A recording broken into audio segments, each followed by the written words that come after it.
Assalamualaikum warahmatullahi wabarakatuh. Bismillah, hamidanillah wa musalliyan ala sayyidina rasulillah Sayyidina Muhammadin ibni Abdillah wa ala alihi wa ashabihi wa man tabi'ahu wa wala ila yaumil qiyamah. Allahumma salli wa sallim wa barik ala sayyidina Muhammadin sallallahu alaihi wasallam wa ala alihi wa ashabihi ajma'in, amma ba'd. Ayyuhal hadirun wal hadirat, as-shaimun as-shaimat rahimakumullah, ittaqullaha haqqa tuqatih wa la tamutunna illa wa antum muslimun. ثم قال الله تعالى أيضا: أعوذ بالله من الشيطان الرجيم يا أيها الذين آمنوا إن تنصروا الله ينصركم ويثبت أقدامكم. صدق الله العظيم. اللهم ارحمنا بالقرآن. Hadirin wal hadirat jamaah Masjid Darul Iman yang dirahmati Allah Subhanahu wa taala. Tak terasa hari ini hari yang ke-25. Kurang lebih tinggal beberapa hari lagi undangan yang telah Allah sampaikan kepada kita untuk hadir bersama-sama bersama dengan orang-orang yang pula telah memiliki tiket berada di bulan suci Ramadan. Akhirnya sesegera mungkin acara dan haflah yang besar yang telah Allah sajikan, berbagai macam ragam sarana untuk mendedikasikan diri kita masing-masing menjadi hamba Allah yang muttaqin, maka kita pun bersiap pula untuk hadir di kancah kehidupan yang sesungguhnya, yaitu di bulan-bulan pasca bulan suci Ramadan. Pintu surga ditutup kembali, pintu neraka juga kemudian dibuka oleh Allah. Setan pun kemudian dilepaskan kembali. Untuk apa? Untuk menguji orang-orang yang beriman, istiqomah di dalam itu.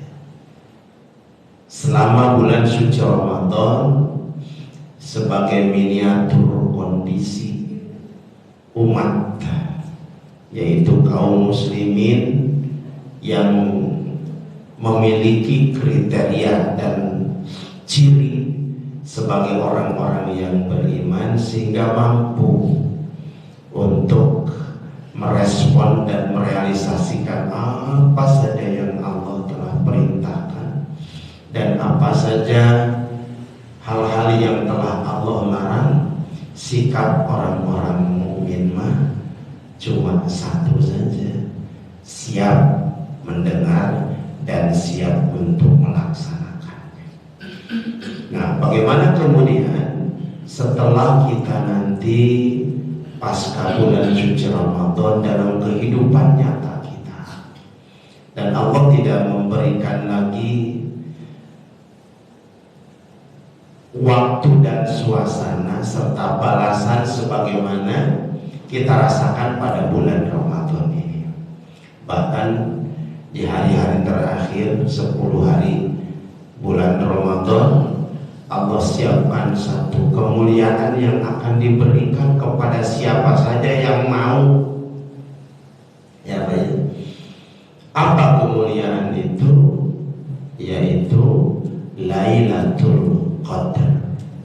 Lailatul Qadar khairun min alfi syahr.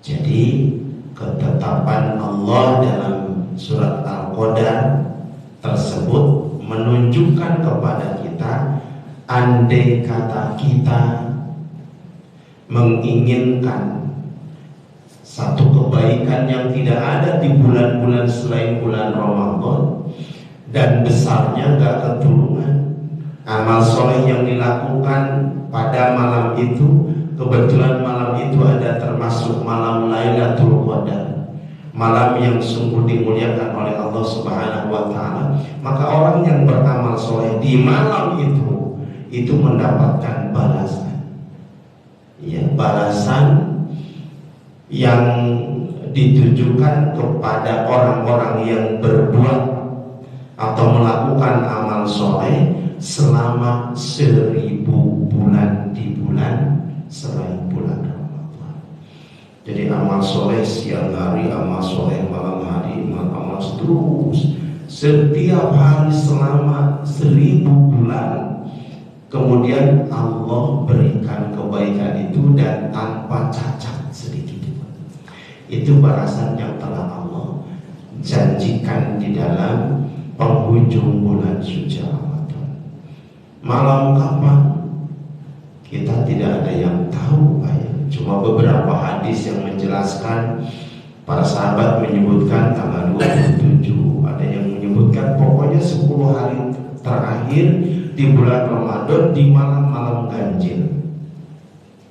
Tadi ya, para jamaah yang memahami dan menginginkan supaya kemuliaan malam Lailatul Qadar itu diperolehnya, diraihnya dengan cara apa? Dengan cara i'tikaf di masjid, tidak dalam kondisi tidur, dan melakukan amalan-amalan soleh, baca Al-Quran, baca sholat sunnah mutlak, semuanya dilakukan pada saat dimana malam-malam ganjil di 10 malam terakhir bulan Ramadan. Dan itu kemudian Allah siapkan semuanya semata-mata karena Allah ingin posisikan orang-orang yang beriman kepada Allah Subhanahu wa Ta'ala di tempat yang mulia. Makanya kan di akhir surat Al-Baqarah 83 ayat 183 itu adalah la'allakum tattaqun.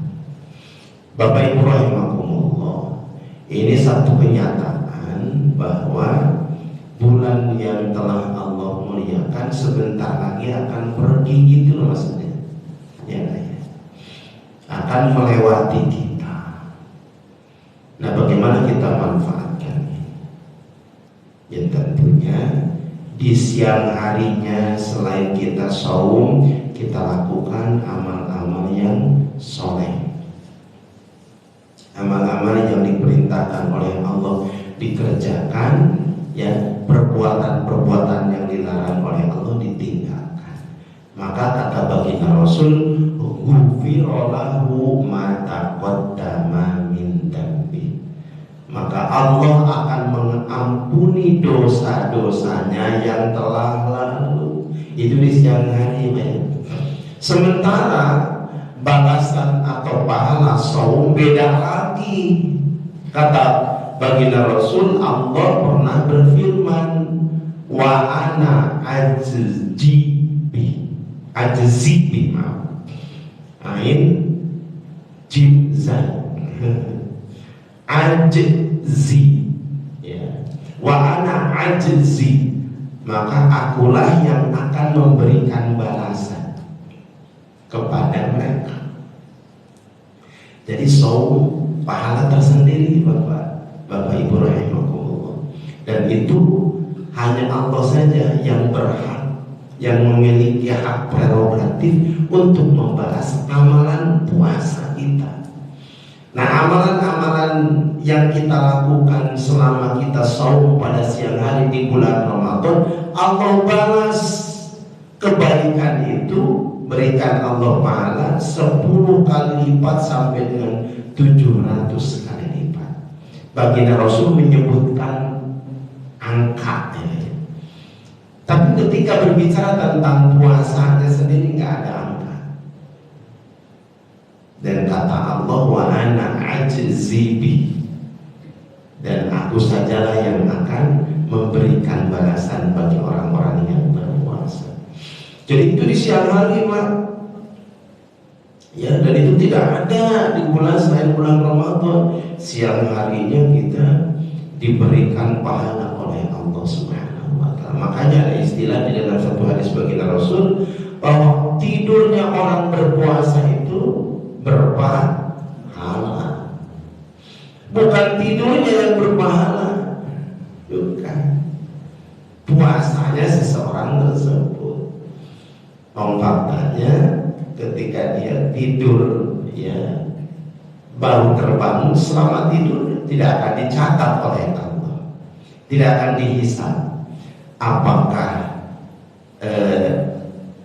amalan-amalan baiknya atau kemudian perbuatan-perbuatan buruknya. Selama tidur nggak bakalan dicatat oleh Allah. Lagi tidur, Pak, tiba-tiba bangun, kemudian ngejar orang, kemudian orang ditimpukin sampai kemudian kesakitan hampir meninggal. Dosa tidak? Tidak, karena dia dalam kondisi tidur. Lagi tidur, Pak, siang-siang di bulan Ramadan, sambil merem-merem, kemudian ambil nasi makan, batal nggak? Enggak boleh. Sambil merem, biar kata Ustaz dikatakan tidak batal malam-malam cari nasi, kan ketemu nasinya. Ya, Pak, ya. Nah, itulah kemudian jadi yang diberikan pahala oleh Allah bukan tidurnya. Tidur maka kemudian justru tidak dianggap oleh Allah. Orang yang tidur, orang yang koma, Bu, ya. Kemudian orang gila, orang yang mabuk, itu terhindar dari catatan amal dirinya oleh Allah. Berhenti saja catatan amalnya sampai dia bangun kalau tidur, sampai sembuh jika dia gila, ya. Sampai tidak mabuk lagi, gitu kan. Nah, pokoknya pingsan, kemudian mati suri, atau kemudian hal-hal yang berkaitan dengan hilang akal, banyak. Hilang akal itu adalah rufi'al qalamu, diangkat catatan amal bagi dirinya. Nah, oleh karena itu betapa agung dan mulianya ibadah Ramadan ini, ibadah yang berbeda dengan ibadah lainnya. Dalam pertemuan sebelum Ramadan, Al-Fakir sudah sampaikan, ya, sampai-sampai Allah Subhanahu wa Ta'ala, ya, memberikan anugerah kepada orang-orang yang saum, ya, kemudian kemuliaannya melebihi balasan Allah bagi orang-orang yang syahid fisabilillah.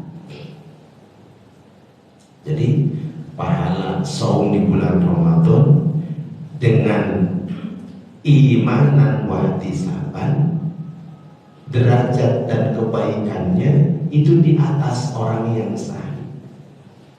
Iya. Kan ada kisah, yang kisah ini sangat viral kalau bahasa sekarang, ya, bahwa seorang sahabat Nabi pernah bermimpi tentang kedua orang yang ketika di dunianya mereka bersahabat baik, dan bersama Rasulullah SAW itu kemudian masuk ke dalam agama Islam. Ketika sudah masuk dalam agama Islam, dia tuh orang tokoh, kepala suku, orang kaya, orang terpandang. Begitu masuk Islam, semangatnya luar biasa. Begitu datang satu saat perintah untuk jihad fisabilillah, berperang untuk memerangi orang-orang musyrik dan orang-orang kafir, semangat dua orang itu kemudian langsung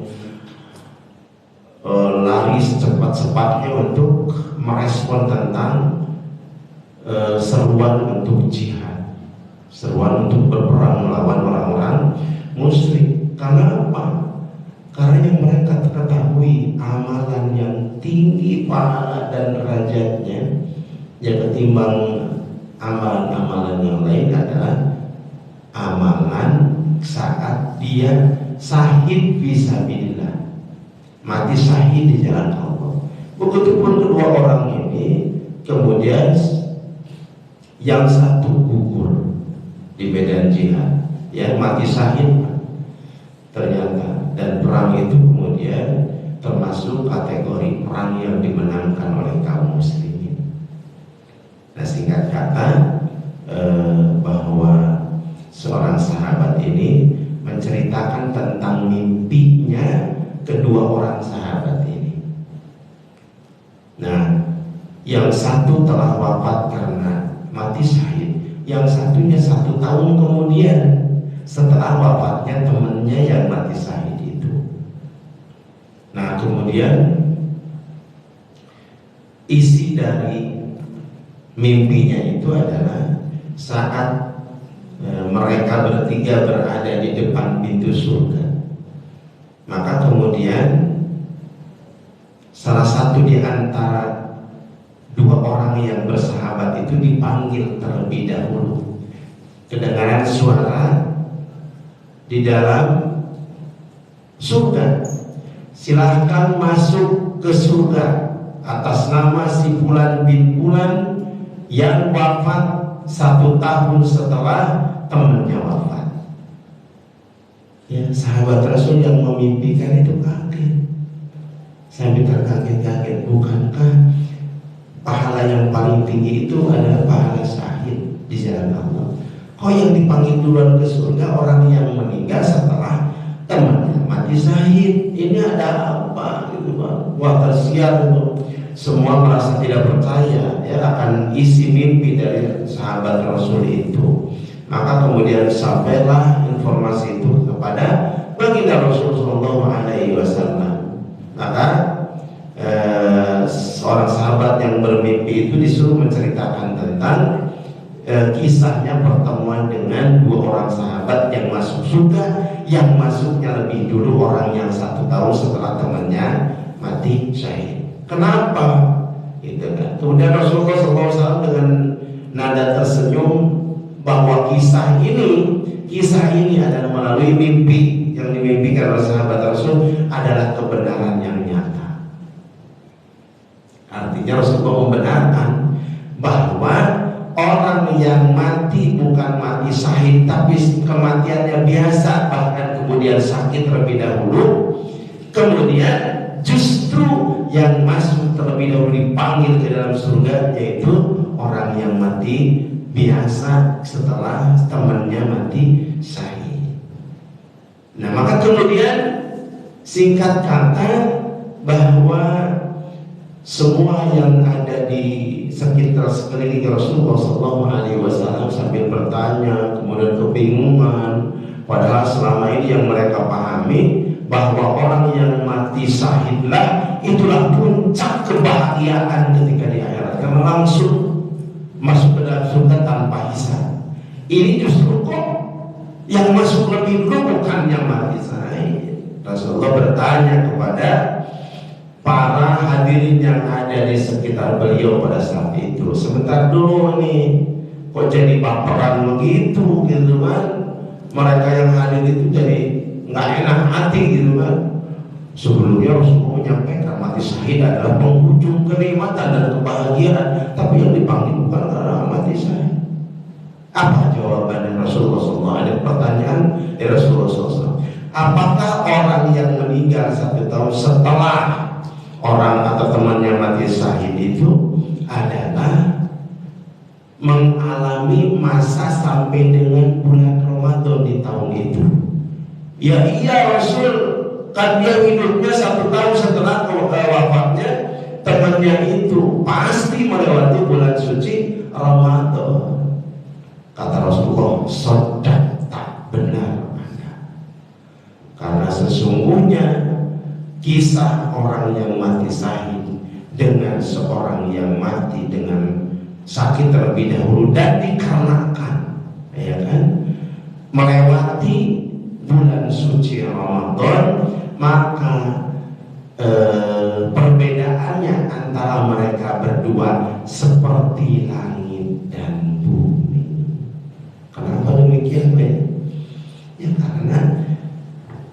atau mereka di salah satu di antara keduanya itu pernah mengalami kehidupan bulan Ramadan di tahun itu yang membedakan, yang membedakan posisi dan keterpanggilan ke dalam surga gara-gara kemudian melewati bulan Ramadan. Kenapa? Ya itu tadi, bulan Ramadan itu bulan yang penuh berkah, bulan mulia, kemudian bulan pengampunan dosa.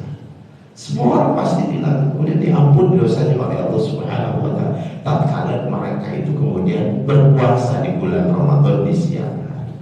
Nah, singkat kata Bapak Ibu rahimakumullah, ternyata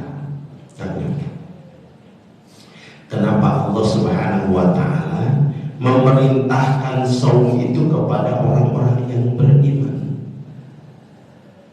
Iya, kenapa? Karena sesungguhnya orang yang mampu untuk merealisasikan apa yang diperintahkan oleh Allah dan menjauhi larangan Allah Subhanahu wa Ta'ala itu miliknya orang-orang yang beriman. Ya. Kenapa demikian? Karena sesungguhnya orang yang beriman itu pasti bisa ya. Tidak seperti orang-orang yang mengatakan, yang Allah tunjukkan dalam ayatnya, dia mengimani apa yang diturunkan oleh Allah dari Al-Quranul Karim, tapi ketika merealisasikannya nanti dulu. Nah, itu orang munafik. Dan Allah terus berikan rizki kepada mereka pun. Ya. Nah, oleh karena itu satu kondisi inilah yang membedakan kita dengan orang di luar sana. Karena sesungguhnya mana mungkin orang melakukan amal ibadah di bulan suci Ramadan sementara memperhatikan dirinya sendiri untuk taat kepada Allah tidak mampu. Mereka orang-orang yang mengatakan sami'na wa asoyna.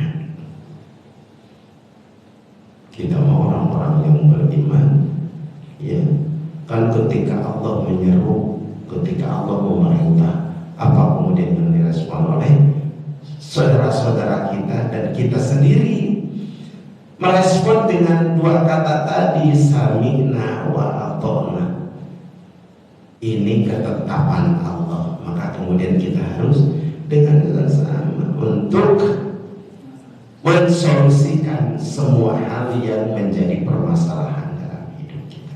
Ini yang kedua. Dan kemudian yang terakhir sebelum kita diskusi, di penghujung bulan suci Ramadan kita telah dikondisikan oleh Allah menjadi orang-orang yang beriman. Seperti inilah ya, miniatur rasa ketakwaan itu meningkat. Seluruh amal-amal yang kita lakukan senantiasa berbasis pahala. Iya. Al-iman itu ketakwaan kepada Allah Subhanahu wa Ta'ala adalah af'alul wajibat wa tarkul muharramat, mengerjakan perbuatan-perbuatan yang diperintahkan oleh Allah dan meninggalkan hal-hal yang dilarang oleh Allah Subhanahu wa Ta'ala. Demikianlah kemudian sikap dan ketentuan Allah Subhanahu wa Ta'ala. Nah, oleh karena itu ayah bunda bapak ibu rahimakumullah, di penghujung bulan suci Ramadan kita bersiap untuk merasakan suasana dan kondisi yang kebahagiaannya itu tidak ada tara, ya tidak ada dibandingkan dengan belum bulan-bulan yang lain di 12 bulan pada perhitungan bulan ini. Maka kemudian bagi kita, apa yang menjadi kebiasaan kita, sering kita mendoakan, ya mendoakan, taqabbalallahu minna wa minkum. Semoga Allah menerima amal-amal yang sudah kita lakukan. Ya. Kemudian taqabbalallahu minna wa minkum minal aizina minal aidin wal faizin. Mudah-mudahan kita kembali menjadi orang-orang yang telah ditetapkan oleh Allah, yaitu orang-orang yang bertakwa, ya kan? Nah, kemudian selanjutnya ketika kita merasa berbahagia, kemudian menyampaikan rasa sukacitanya di penghujung bulan Ramadan atau saat-saat saatnya waktu Idul Fitri, ya, bersama kita, maka kemudian bagi kita kalimat minal aibin wal faizin, ya, semoga Allah Subhanahu wa taala menerima segala apa yang dilakukan. Maka kemudian kita pun memiliki sebuah anugerah dari Allah Subhanahu wa taala, yaitu kemenangan. Minal aibina wal faizin, ya. Mudah-mudahan Allah menerima amal ibadah kita, dan semoga Allah Subhanahu wa taala mengembalikan diri kami menjadi orang-orang yang salih, orang-orang yang senantiasa menjadikan seluruh kehidupannya menjadi orang-orang yang bertakwa. Ya Allah, jadikan keluarga kami keluarga yang sakinah mawaddah warahmah, karena sesungguhnya itulah sebaik-baik orang yang hidup di dunia adalah berdoa untuk diri dan keluarganya. Terakhir sekali lagi, mudah-mudahan kembalinya kita kepada jalan kemenangan di sisi Allah Subhanahu wa taala pula menjadi bagian dari makna Al-Qur'an secara utuh dan seksama. Maka di surat Muhammad misalnya ayat ke-7, a'udzubillahi minasyaitonir rajim, ya ayyuhalladzina amanu, wahai orang-orang yang beriman, sama perintah disejajarkan dengan perintah puasa, karena diawali dengan kalimat yang sama, ya ayyuhalladzina amanu, ya. Nah, ini ketika di ayat lain ini satu padanan yang sama, semuanya sama, ya ayyuhalladzina amanu. Kalau yang pertama tadi adalah tentang seruan atau undangan untuk melaksanakan saum di bulan Ramadan, tapi surat Muhammad ayat ke-7 ini, ya ayyuhalladzina amanu in tansurullah yansurkum. Jadi kita diperintah untuk menolong agama Allah. Ada sikap dan kebencian orang-orang yang membenci Islam. Itu diplesetkin ayat ini. Tuh lihat, orang Islam itu sudah liar, katanya begitu. Orang Islam itu sudah gila. Masa kemudian Tuhannya sendiri harus ditolong? Bukankah Tuhan itu maha kuasa dan maha segalanya? Ini kemudian umat Islam disuruh menolong Allah. Kayak betul loh ya pernyataan itu. Padahal sesungguhnya itulah setara sikap penerimaan akidah seseorang yang kebalingan, ya Pak.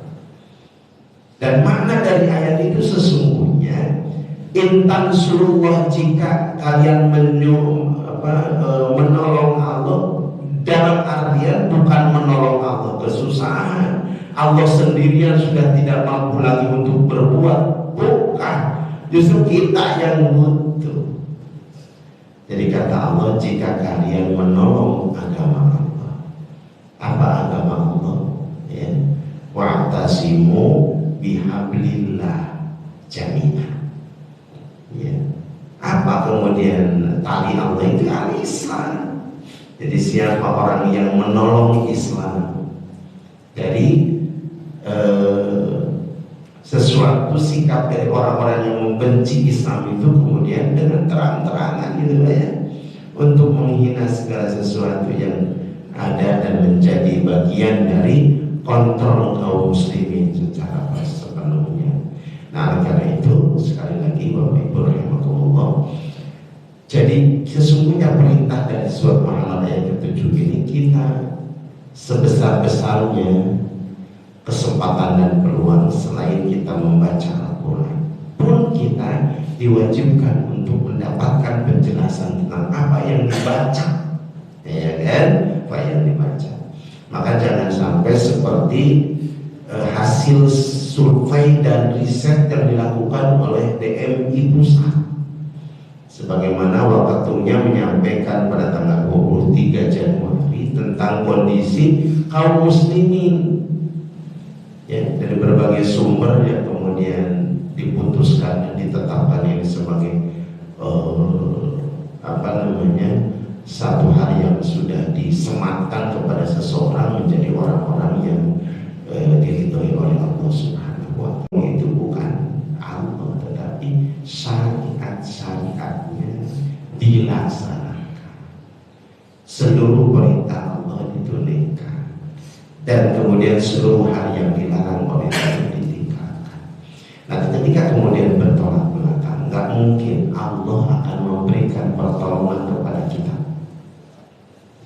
Bapak Ibu, kemenangan yang diraih oleh pasukan perang Badar, Bapak Ibu ingat di dalam sirah, perang Badar itu perang yang terjadi pada tahun kedua, ya, Hijrah, bersamaan dengan turunnya perintah saum. Maka kemudian perintah terhadap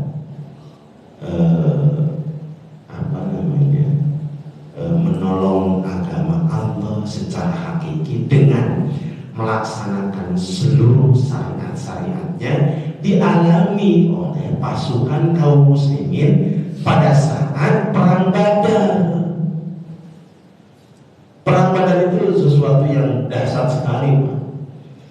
Pada perang Badar pada tahun Hijriah, pada tahun 2 Hijriah tersebut, itu kondisi umat Islam yang sedang puasa di siang harinya, dan itu puasa pertama, puasa wajib pertama yang dilakukan oleh kaum muslimin pada saat Rasulullah SAW hadir di sana. Nah, orang-orang yang kemudian telah mendedikasikan dirinya untuk terus berikhtiar, berupaya dengan simak mungkin dalam rangka ketaatan kepada Allah. Supaya apa? Supaya kita ditolong oleh Allah. Karena syaratnya tadi intan surullah itu kalimat syaratin, kalimat syarat yang mempersyarati ketika orang itu mau seperti apa yang ditunjukkan oleh Al-Quran di dalam surat Muhammad tadi. Maka kata Allah Subhanahu wa Ta'ala berfirman, ya ayyuhalladzina amanu in tansuru, ada in, itu namanya apa artinya? Jika, ya, seandainya, ya. Jadi in tansurullah, ya, jika seandainya, gitu kan? Kemudian dilanjutkan dengan kalimat apapun. Nah, pada intinya adalah ketika ini di perang Badar itu dengan perbandingan pasukan 3.013 orang pasukan kaum mukminin dan ya sesuatu yang telah dilakukan oleh kaum muslimin di perang Badar tersebut, maka kemudian membuahkan kemenangan. Kenapa? Siang harinya berperang, ya, ini semaksimal mungkin amal ibadah yang dilakukan. Dan pada bulan tersebut, bulan Ramadan, itu pertama sekali kaum muslimin pada saat itu menunaikan ibadah bulan Ramadan siang hari, dan kondisinya panas. Tapi apa yang terjadi? Yang terjadi kemenangan di perang Badar diraih oleh kaum muslimin. Kenapa? Karena para pejuang saat itu seluruhnya aturan-aturan Allah, syariat-syariat Allah berkenaan dengan dirinya, berkenaan dengan masyarakat, dan berkenaan dengan institusi negara. Mereka sudah paham, beliau sudah paham. Maka kemudian kaum muslimin dalam kondisi perang Badar, ya, kita lihat bagaimana kemudian Allah memenangkan pertarungan itu, dan yang kemudian dicanangkan perang Badar itu akan lama, ya, tapi tidaklah menjadi lama. Nah, oleh karena itu Bapak Ibu rahimakumullah, ini satu penjelasan yang bisa disampaikan oleh Fakir. Jadi betapa bulan suci Ramadan itu mengalahkan, ya, mengalahkan tentang pahala atau balasan orang-orang yang syahid. Yang terakhir tadi apa disampaikan, kemenangan itu akan diraih. Tidak seperti sekarang, umat Islam selalu dilecehkan, umat Islam sekarang kemudian dilemahkan. Kenapa? Karena itu tadi, mereka tidak mau melihat orang Islam menang dengan kemenangan yang sesungguhnya. Demikian yang bisa disampaikan. Masih ada waktu sampai dengan saatnya waktu sholat duha. Tafadhol, barangkali ada yang perlu disampaikan. Ada nama wa ibu majma'in. Assalamualaikum warahmatullahi wabarakatuh. Tafadhol.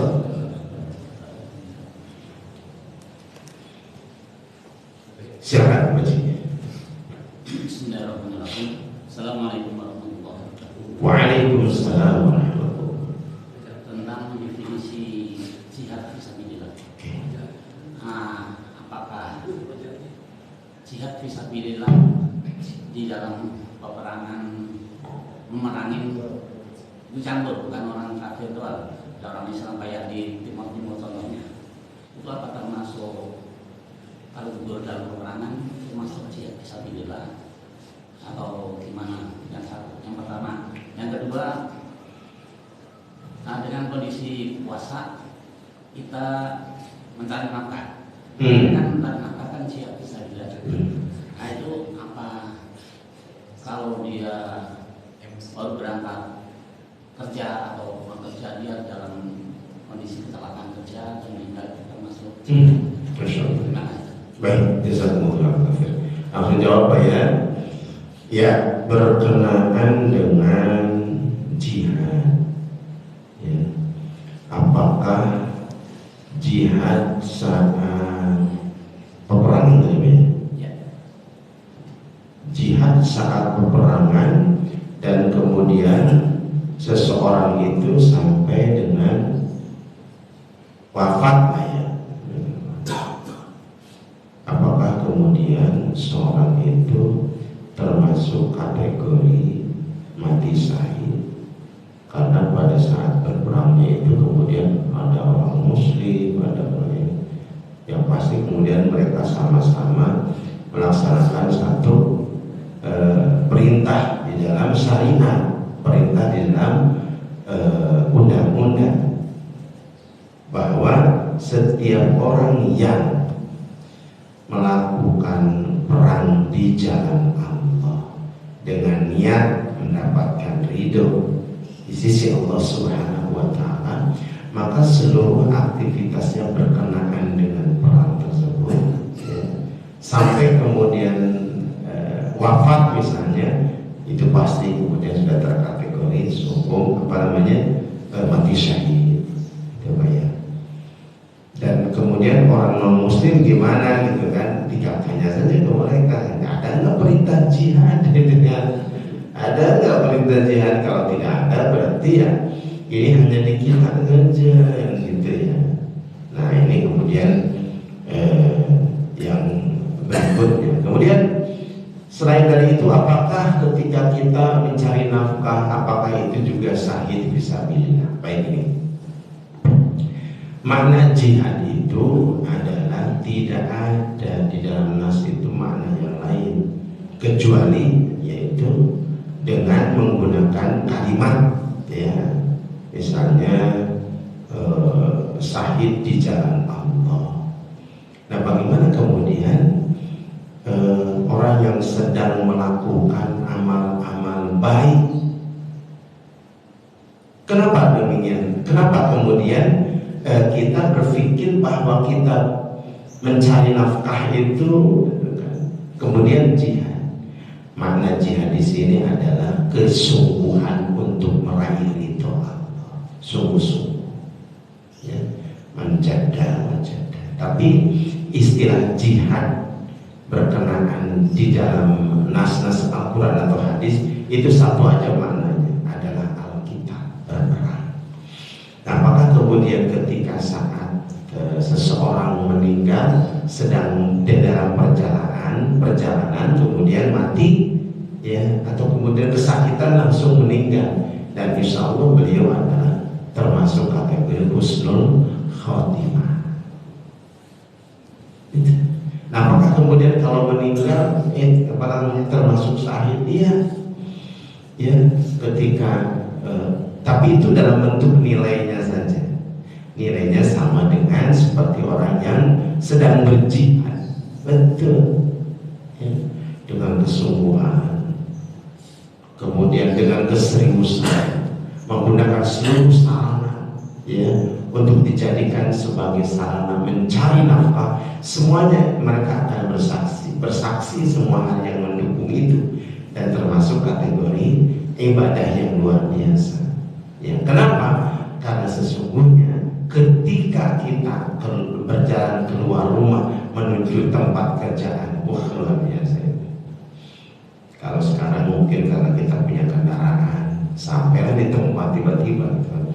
Tapi kemudian yang lain tidak begitu. Kenapa? Karena kadang-kadang tidak mengikuti apa yang telah Allah tetapkan. Terserah saya saja gitu. Misalnya dalam kondisi wah ini ada kesempatan peluang mendapatkan bonus ini gitu ya. Kita bekerja di satu institusi, dan kemudian ketika kita diberikan amanah oleh perusahaan, ternyata kemudian pihak pihak relasi itu kemudian memberikan sesuatu kepada kita, ini hadiah untuk Bapak gitu. Karena telah membantu apaan saya bilang? Karena telah melancarkan membuat order itu terjadi kembali. Ya. Nah, gimana kalau yang seperti ini kita tetap terima atau tidak kan gitu ya? Ini dalam rangka jihad juga ini Pak. Ya kalau ini kemudian jihad pemikiran antara hak dan batin. Jadi kalau kemudian kita berada di satu institusi dan diberikan job atau tugas untuk urusan yang seperti itu, bukan berarti kemudian setelah diadakan satu momen acara ya kan, dan kemudian seseorang tersebut mendapatkan satu bagian yang kemudian bagian tersebut diserahkan kepada keluarga, dan itu semata-mata hasil dari jerih payahnya. Tapi kalau kemudian relasi tersebut memberikan sesuatu kepada kita padahal kita sudah digaji, dan itu memang job kita ya, kalau Al-Fakir punya pendapat ini harus ditolak karena ini bukan amal soleh. Kita hadirnya dan kemudian terjadi transaksi itu karena kita berada sebagai bagian dari institusi tersebut. Sementara kemudian institusi tersebut memberikan amanah sebagai job untuk mengelola tentang itu. Nah kalau kemudian kita mendapatkan sesuatu karena job itu haram hukumnya, tidak boleh. Maka kemudian caranya gimana? Ya caranya tadi. Ya. Salah satunya ya kita tidak boleh melakukan gitu. Ya, karena itu adalah peluang yang sunnah. Baik, itu yang pertama ya Pak Ji. Tadi satu lagi apa Ji? Udah ya? Satu lagi kan masalah peranan. Peranan? Iya, peranan merangin kadang-kadang orang Islam ada. Oh, memerangi orang Islam. Baik, tadinya nyambung ya. Ada satu kondisi ya, sama halnya ketika Rasulullah berkondisi bersama orang-orang munafik Pak. Rasulullah kebingungan, ini mana lawan, mana kawan, karena sesungguhnya orang munafik itu adalah orang yang bersyahadat dan mengerti tentang Islam, tapi kemudian dia tidak mau dia itu tidak mau taat untuk melaksanakan ibadah, bahkan kemudian di dalam hatinya memusuhi kita gitu kan. Nah seperti ini agak susah.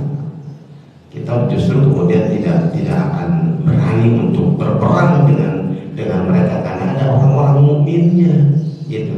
Kecuali kemudian di sana diperkirakan tidak ada basis tentara orang Islam gitu. Dan baru kemudian itu menjadi hal yang halal dari Nah ketika kemudian kita membabi buta membunuhi orang-orang yang melanggar aturan kan itu ya. Sementara di antara mereka ada juga kaum muslimin, ini yang dilematis. Jadi ketika kemudian jadi pelaksanaan aturan-aturan Allah itu dilaksanakan setiap hari saja.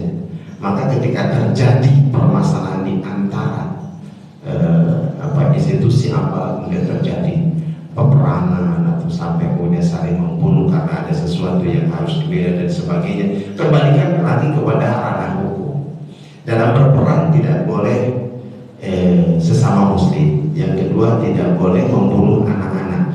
Yang ketiga, tidak boleh membunuh atau mencederai kaum wanita. Yang keempat adalah kita dilarang untuk bertransaksi atau bekerja sama dengan siapapun dalam hal-hal yang dilarang oleh Allah Subhanahu wa Ta'ala. Oleh karena itu, maka kemudian ketika kita ingin melakukan satu perintah Allah harus sesuai. Apakah ketika berperang itu di sana tidak ada umat Islam, tidak ada ibu-ibu, tidak ada orang tua, entah tidak ada anak muda atau masih anak-anak. Ketika kemudian itu sudah tiada, maka dipastikan tidak ada perang gitu. Cuma masalahnya kita tidak boleh memerangi sesama kaum muslimin. Baik, kita coba ya. Baik. Nah, kalau zaman Rasulullah, zaman sahabat itu kan kita jihad itu kan tidak digaji, ya kan, tidak ada gajian. Nah, kalau zaman sekarang kan kalau nggak digaji, ya mungkin nggak mau berangkat perang gitu. Gimana? Jadi pada saat zaman Rasulullah itu, kenapa mereka tertarik berperang? Bukan untuk mendapatkan penghasilan. Ada apa gaji di sana itu? Namanya ghanimah, harta rampasan perang. Nanti dibagikan kepada seluruh pasukan. Itu kalaupun ada harta rampasan. Ya kalau tidak ada, berarti semuanya negara itu tidak memiliki. Dan harta rampasan perang itu adalah harta yang ada pada saat berperang berakhir dan mereka kemudian melakukan menyatakan takdir terhadap kaum muslimin misalnya gitu. Maka kemudian peralatan perangnya, akomodasi yang dibawa, termasuk kemudian wanita-wanita yang ikut bersama itu kemudian ikut ditawan, tapi bukan untuk disiksa, untuk dianiaya, bukan. Wanita-wanita yang dikumpulkan dan menjadi tawanan itu kemudian diberikan penjelasan tentang Islam, ya, diberikan makan dan minum dan dimuliakan mereka itu. Tidak seperti sekarang. Ya banyak perang yang ada sekarang itu kan, siapa aja membabi buta itu kan, gedung-gedungnya dirusak, dibombardir, orang-orangnya kemudian terbunuh, meninggal. Yang masih hidup dalam kondisi sengsara, boro-boro kemudian diberikan kebutuhan hidupnya, yang ada kemudian tersiksa. Itu berbedanya perang di zaman Rasul dan perang menurut Islam dengan perang yang ada saat ini. Kalau saat ini perang dilakukan untuk mengeksploitasi negara jajahannya, betul tidak? Kalau dulu enggak. Begitu kemudian Rasulullah diangkat menjadi Rasul, Rasulullah memberikan surat kepada negara-negara yang ada di sekeliling sekitar Rasulullah, mengajak untuk masuk Islam, mengajak bersama-sama untuk melaksanakan aturan Allah, dan kemudian kalau tidak mau mereka maka baru diperangi. Dan perang itu bukan untuk mengeksploitasi, bukan, tapi untuk mensiarkan agama. Kenapa? Karena biar seluruh penduduk bumi ini semuanya bertakwa kepada Allah. Karena semata-mata takwa itu akan melanggengkan dan memakmurkan muka bumi itu. Walau anna ahlal qura amanu wattaqau la fatahna 'alaihim barakatin minas sama'i wal ardh.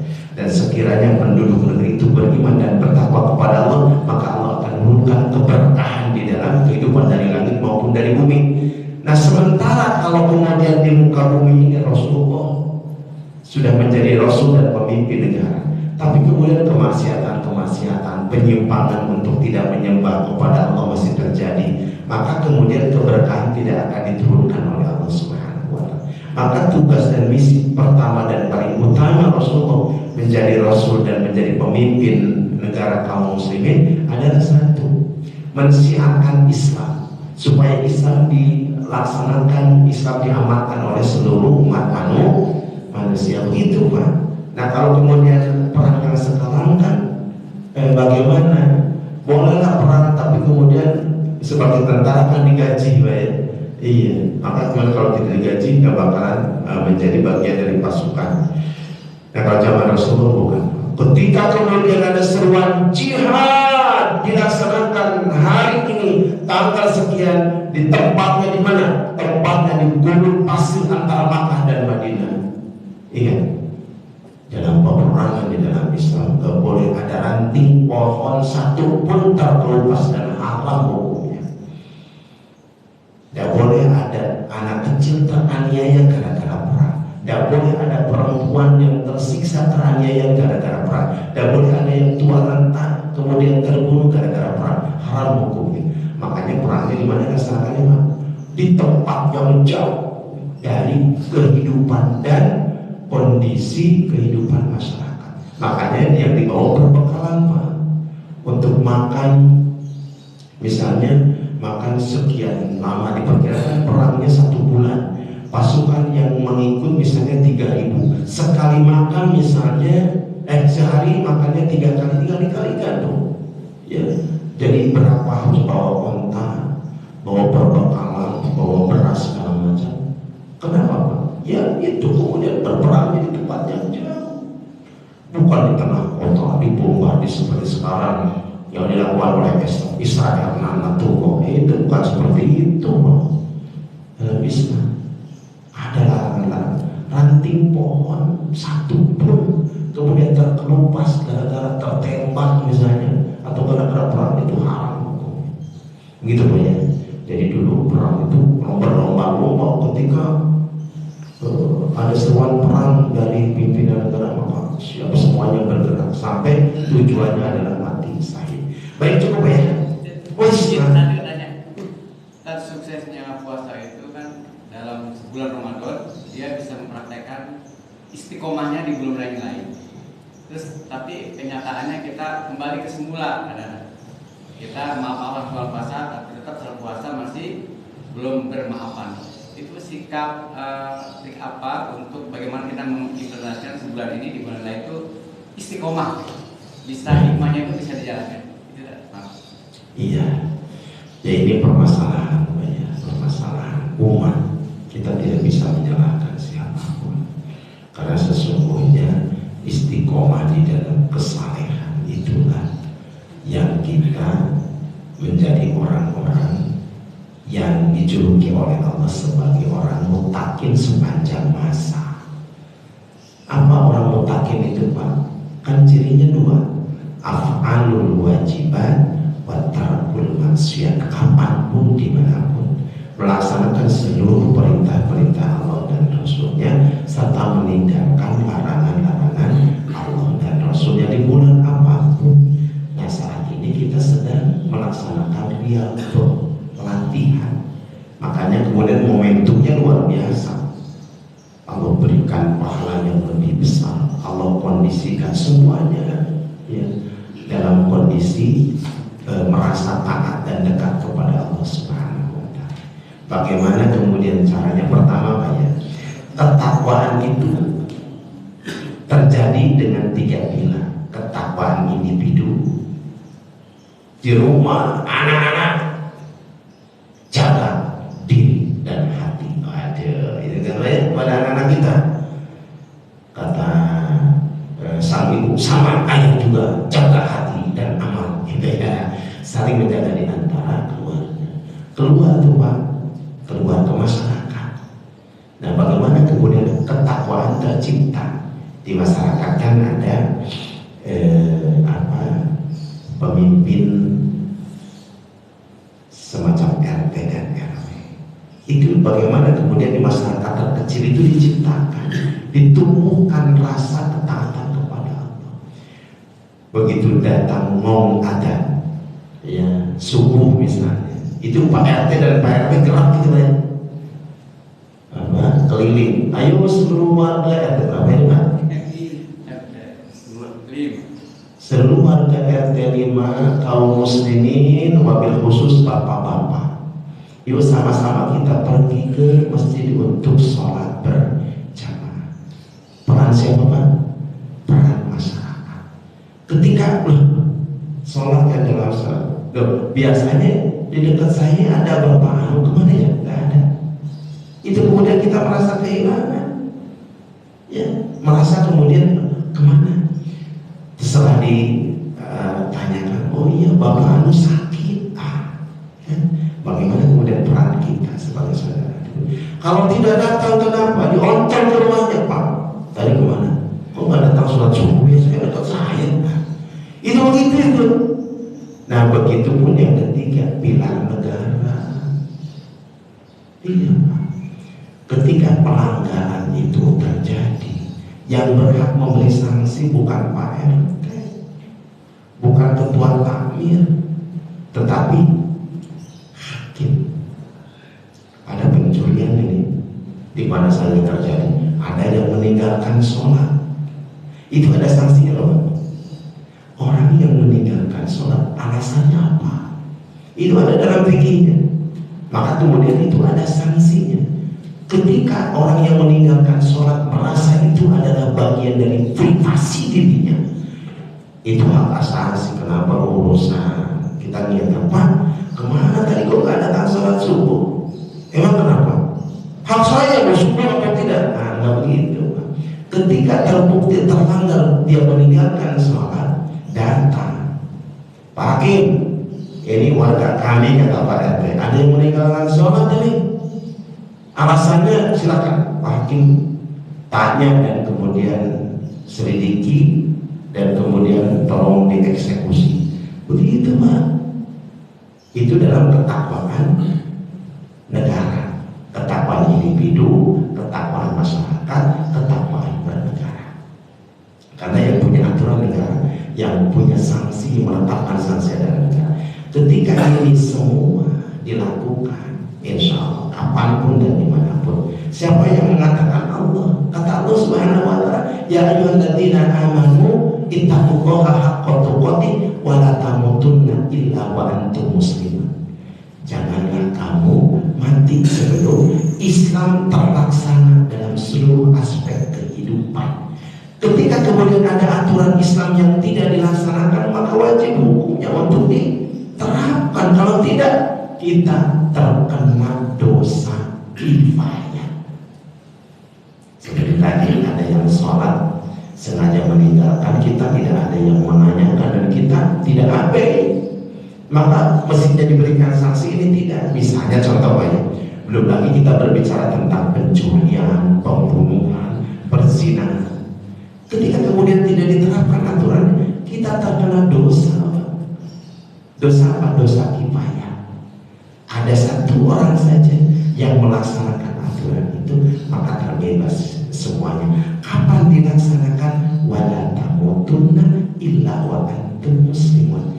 Berarti dilaksanakan sebelum kita mati. Di mana? Di dunia. Meninggal saja kita pergi ke akhirat, nggak ada lagi itu urusan-urusan berkaitan dengan kesalahan yang belum diberikan sanksi. Semuanya sudah terselesaikan. Ini sampai ke sana Pak tentang Islamnya, dan ini berkaitan dengan Ramadan. Maaf agak sedikit panjang karena ini adalah hari terakhir kita di hari Ahad terakhir bulan suci Ramadan. Baik itu Pak ya, jangan terlalu panjang nanti lihat kita. Baik, terima kasih, dan sekali lagi Al-Fakir menyampaikan mohon maaf dari segala kekurangan dan kehilapan.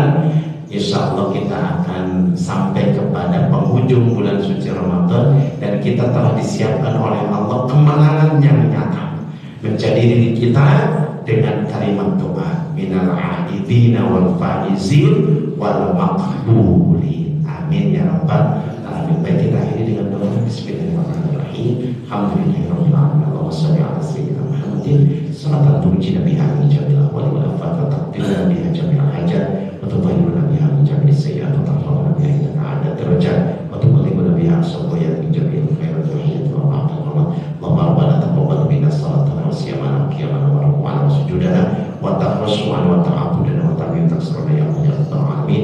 Allahumma rabbana taqabbal minna salatana wa siyamana wa qiyamana wa ruku'ana wa sujudana wa taqarrusu'ana wa ta'abudana wa tadarru'ana wa ta'min taksirana ya Allah ya arhamar rahimin. Allahumma inna nas'aluka salamatan fid din wa afiyatan fil jasad wa ziyadatan fil ilmi